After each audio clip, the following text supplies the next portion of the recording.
story that'll give you a shock. It's all about a murder on a St. John's dock. The person in question was Biddy McGraw. She strangled two sailors with the straps of her bra. With a two-raya, bottle-dee-da-da. Two-raya-oo-raya-oo-raya. With a two-raya, bottle-dee-da-da. Two-raya-oo-raya-oo-raya. Well, they tried to get her drunk on her own corn liquor, but as quick as they were, by God, she was quicker. She knew what she was told by her ma and her da, to keep both hands on the straps of your bra. With a two-raya, bottle-dee-da-da. Two-raya-oo-raya-oo-raya. With a two-raya, bottle-dee-da-da. Two-raya-oo-raya-oo-raya. It was late that night, about 11 o'clock. Late at night on a St. John's dock.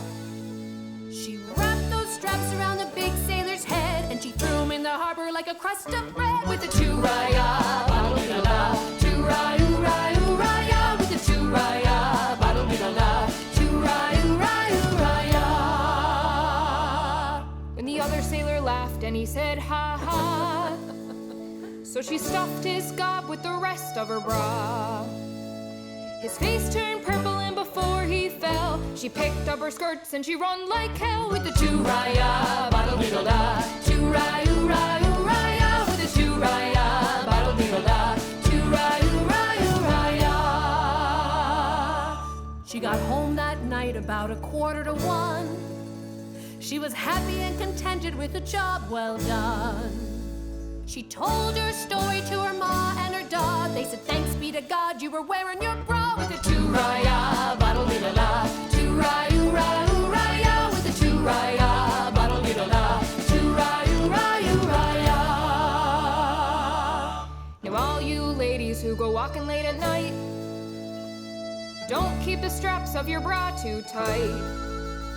Just remember the story of Biddy McGraw, and keep your hands on the straps of your bra. With a two-raya, bottle-dee-da-da. Two-raya-oo-raya-oo-raya. With a two-raya, bottle-dee-da-da. Two-raya-oo-raya-oo-raya. With a two-raya, bottle-dee-da-da. Two-raya-oo-raya-oo-raya. Two-raya, bottle-dee-da-da. Two-raya-oo-raya-oo-raya.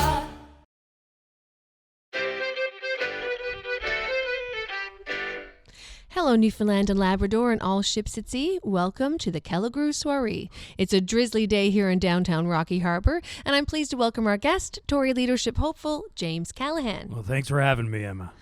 Mr. Callaghan, I must start with this continuing dust-up between yourself and Terra Nova Party leader Richard O'Byrne. You two have been at each other's throats. If Biddy McGraw had killed you both for being so childish, I'd say she would have been proven innocent and acquitted.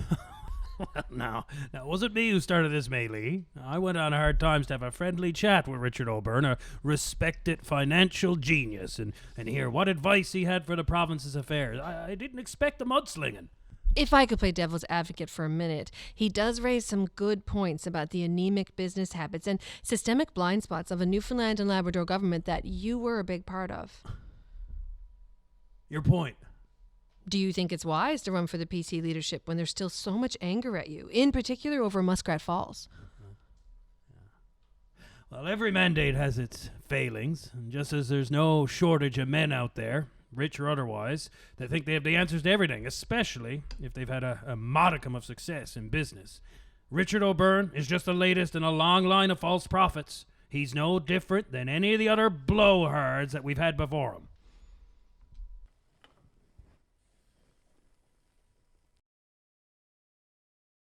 So, Richard, you are planning to run for Premier in the next election. How do you feel? Any regrets? Not one. Feel great.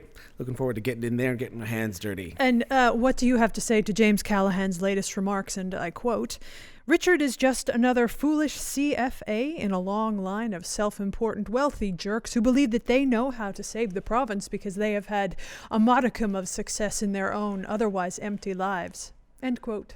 And misquote. Well, if my success is to be qualified as a modicum of it, then by that scale, poor James Callaghan will be in the negative the rest of his natural-born life. In the negative. Listen, big men fall the hardest. If Richard O'Byrne actually runs for Premier, and God help us, he actually wins, astronauts will be able to hear his carcass hitting the turf from space come budget day. Okay, on that note, let's take a caller from the big land. Sir, you're on the air. Before we take that caller, Emma, can I ask, why is it Mr. O'Byrne here to say these things to my face? Hello? Just second caller. Mr. Callahan's just finishing a point. Unfortunately, he declined. Oh, too cowardly to come on now that I'm ready for his abuse, is he? Hello? Hello? Just second caller. Actually, I think his unwillingness to come on has more to do with the kind of show I run Hello? instead of fear. I have something I'd like to bring to Mr. Callahan's You see? attention. Now, doesn't that tell you everything that you need to know about Richard O'Byrne? He couldn't be more snooty or superior if he was next in line for the throne of England. You know who he reminds me of? Roy Valley to the rustic southern shore, from the rolling long-range mountains to the cliffs of Labrador, from the woodlands to the highlands to the mighty ocean deep. She's ours for this moment, just not ours to keep. Okay, Richard, we have a caller from the big land. No, if I could just Servo? finish my point first. The problem with Mr. Callahan's apparent xenophobia for people who had the gall to work away is that it reeks of the insular, self-aggrandizing paranoia that has led to Newfoundland being in the trouble that it's in. With the passage of the time, may the measure of my lifetime be the things I left behind. Will the lakes be pure and pretty, and the mountains oh so steep, in the land my children borrow, that's never theirs to keep. Well, that's fair, Sally, but I really... Okay, I'm sorry, I'm going to have to interrupt you. Our caller has been waiting a long time. Big land, you are on the air. This island that we live on, both majestic and small, with coves, bays, and inlets, and mountains so tall, with wide open spaces and water so deep. She was yours just to borrow, she was not yours to keep. What? What did you just say? She was yours just to borrow, she was not yours to keep. Did you hear what he just said? What do you mean? Did James Callahan put you up to this? Is this some kind of gag? Okay, Richard, What do you mean she was not mine to keep? Look, you just need to calm down. What do you mean she?